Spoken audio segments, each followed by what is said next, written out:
Hi guys, Damien Newton again.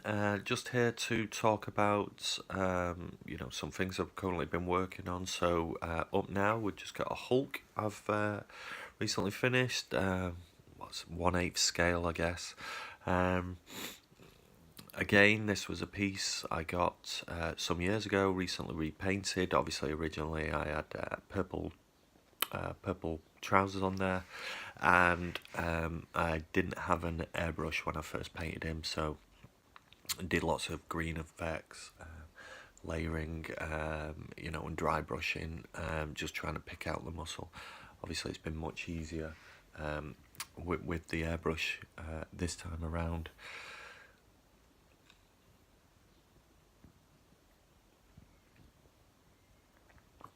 So, don't know who made the kit or where it comes from. There's no signature on it or anything like that.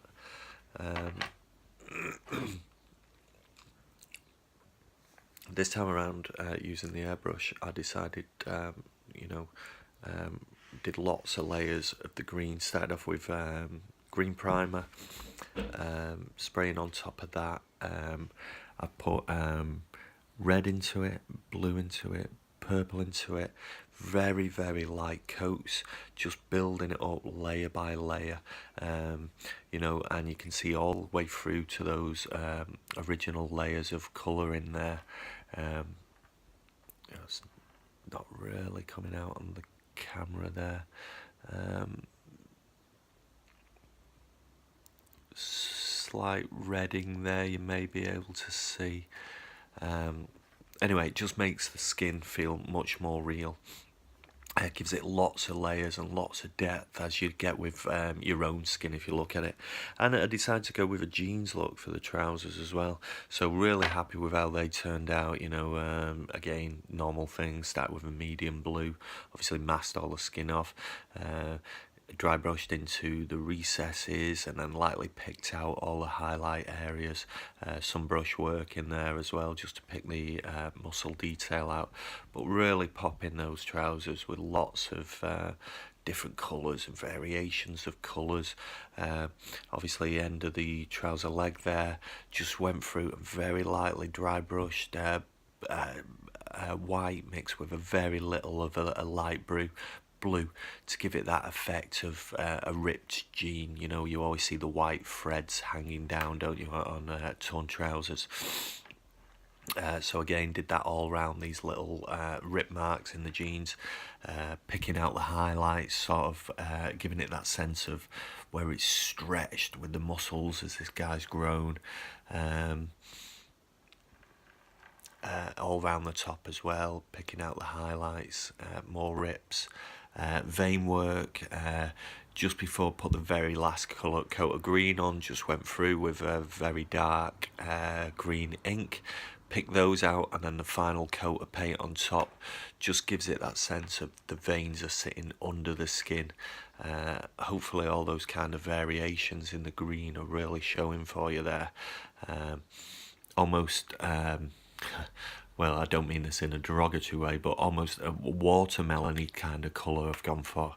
It's a little darker than I had it last time, but I think it looks really good. Really happy with how it turns out.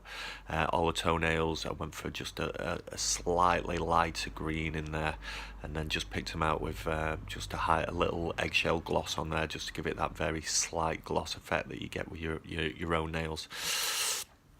Hair just very lightly, painted black, picked it out, dry brushed whitey grey over it, and then inked black onto it again, just to give it a sense of depth and richness as a real hair would. Teeth there, gums painted obviously, picked out the gaps between the teeth just using a black wash, and then just give his teeth. Is that gonna focus? Yeah, slightly. So a yellowy look to the teeth. Probably, if I criticise it, I probably picked them out a little too much. I should have maybe left the black lines between them a little thinner. But green eyes, obviously black iris is in there. So Don't know a lot about the kit. I think it cost me about 80 quid off eBay, as I say, about 8 years ago, maybe 9 years ago. But I think it looks really nice now. I think the green really pops against that blue. Really happy with how the jeans have turned out. Love the textures in the green. I think if I ever do a Hulk again, I'll certainly be using that. That effect, kind of, I borrowed that from, there's a guy I watch online, Matt's Customs Models, and there's a Mexican guy as well. Both had similar effects, just picking out the blues and the greens, and purples with dry brushing and then layering up the green on top. I think it looks really good. So yeah, really appreciate you watching. Thanks for that, guys. Said it on a few of my other videos. I do plan on getting some better recording equipment, on a tripod or something, so it could maybe stand here whilst you watch me work, talk to you about what I'm doing, and sharing hints and tips. Hopefully you'll pick some up that interests you, and maybe try on your own model kits. Got a couple of things in the pipeline at the moment, so I'm still working on my Dark Knight Rises, Superman v Batman statue repaint I'm doing from DC Collectibles. Don't know if you can see it just in the background there, Batman and Superman taking off the base, and then just over here that's the base primed, ready to go. Just on the statues there, I just need a glue gun so I can get those, not a glue gun, what am I talking about, a heat gun, so I can get those capes off, and then I can start priming those guys. And then on the windowsill there, I've got a Narin Hellboy I'm working on for somebody, so really excited to show you that as it goes through. I've not done any work in progress videos on that yet. Plan on doing one shortly after this. I'm just waiting on a few more supplies to get delivered before I can really start work on it in earnest. So thanks for watching, guys. If you're interested, then please hit subscribe, and thank you for watching. Take care. Bye bye.